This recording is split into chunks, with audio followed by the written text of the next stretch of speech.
आपने कभी सोचा है कि एक समय था जब भारत दुनिया के शिक्षा का केंद्र था? एक ऐसा विश्वविद्यालय जो दुनिया के सबसे महान शिक्षा केंद्र में गिना जाता था, जहां दुनिया भर से स्टूडेंट्स ज्ञान प्राप्त करने आते थे। ये था नालंदा विश्वविद्यालय, जिसे दुनिया का पहला रेजिडेंशियल यूनिवर्सिटी कहा जाता है। लेकिन ये आखिर कैसे बना और क्यों बर्बाद हो गया? आइए इस कहानी को समझते हैं। नालंदा विश्वविद्यालय, जिसका निर्माण 5वीं सेंचुरी सी में गुप्ता साम्राज्य के सम्राट कुमारगुप्ता आई ने किया था, एक ऐसा शिक्षा केंद्र था जहां अलग अलग देशों के विद्यार्थी पढ़ने आते थे। ये सिर्फ एक यूनिवर्सिटी नहीं थी, बल्कि एक सामाजिक और सांस्कृतिक सेंटर भी था। क्या ये एक आम यूनिवर्सिटी थी? बिल्कुल नहीं। नालंदा का इंफ्रास्ट्रक्चर उस समय के लिए अद्भुत था। 10,000 विद्यार्थी, 2,000 शिक्षक, 9 मंजिला लाइब्रेरी जो इतनी विशाल थी कि कहा जाता है ये दुनिया की सबसे बड़ी पुस्तकालयों में से एक थी। Astronomy, mathematics, medicine, logic, grammar, philosophy और सबसे विशेष बुद्धिस्ट स्टडीज। ये जगह एक प्राचीन आईआईटी की तरह थी, जहां एडमिशन लेना आसान नहीं था। कैंडिडेट्स को कठिन एंट्रेंस टेस्ट पास करनी पड़ती थी।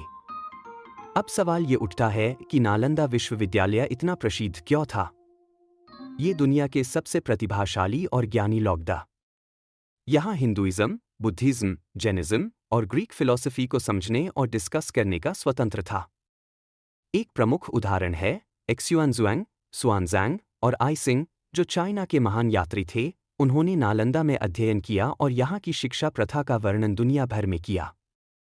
एक्सुआनजुआंग ने नालंदा को एक ज्ञान का सागर कहा था। पर हर उदय का एक पाटन भी होता है। ये विश्वविद्यालय, जो ज्ञान का केंद्र था, बर्बाद कैसे हो गया?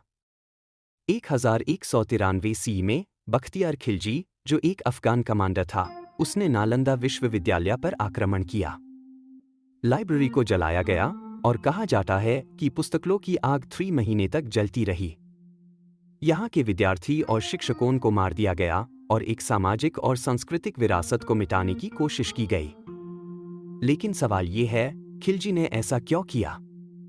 नालंदा सिर्फ एक शिक्षा केंद्र नहीं, बल्कि एक सोच का प्रतीक था, ज्ञान और समृद्धि का। उस समय के इन्वेशंस का लक्ष्य ऐसे प्रतीक मिटाना था जो भारत की ताकत को दिखाते थे। आज भी नालंदा की कहानी हमें सिखाती है कि ज्ञान की सीमा नहीं होती। नालंदा यूनिवर्सिटी का रिवाइवल 2014 में बिहार के राजगीर के पास नालंदा विश्वविद्यालय को दोबारा एस्टैब्लिश किया गया है। ये मॉडर्न यूनिवर्सिटी प्राचीन नालंदा की स्पिरिट को जिंदा रखने का एक प्रयास है। लेकिन यहाँ एक और सवाल उठता है, क्या हम अपनी ऐतिहासिक धरोहर को संभाल पा रहे हैं? नालंदा विश्वविद्यालय सिर्फ एक शिक्षा केंद्र नहीं था, ये भारत के ज्ञान और संस्कृति का प्रतीक था। इसका पाठन हमें सिखाता है कि हमें अपनी सांस्कृतिक विरासत का सम्मान और रक्षा करनी चाहिए। लेकिन सवाल ये है कि क्या हम इस ज्ञान की रोशनी को आने वाली पीढ़ियों तक पहुंचा पाएंगे? तो दोस्तों, आपको नालंदा विश्वविद्यालय की कहानी कैसी लगी? क्या आपके नज़र में आज के समय में हम अपनी ऐतिहासिक धरोहर को सही तरीके से संभाल रहे हैं? आपके विचार हमें कमेंट्स में ज़रूर बताएं।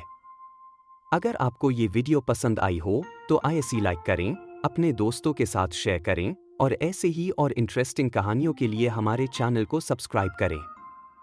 और याद रखें, ज्ञान और इतिहास हमेशा हमें नए रास्ते दिखाता है। आपके साथ मिलकर हम और भी रोचक टॉपिक्स एक्सप्लोर करेंगे। तब तक के लिए देखते रहिए और अपनी विरासत पर गर्व करें।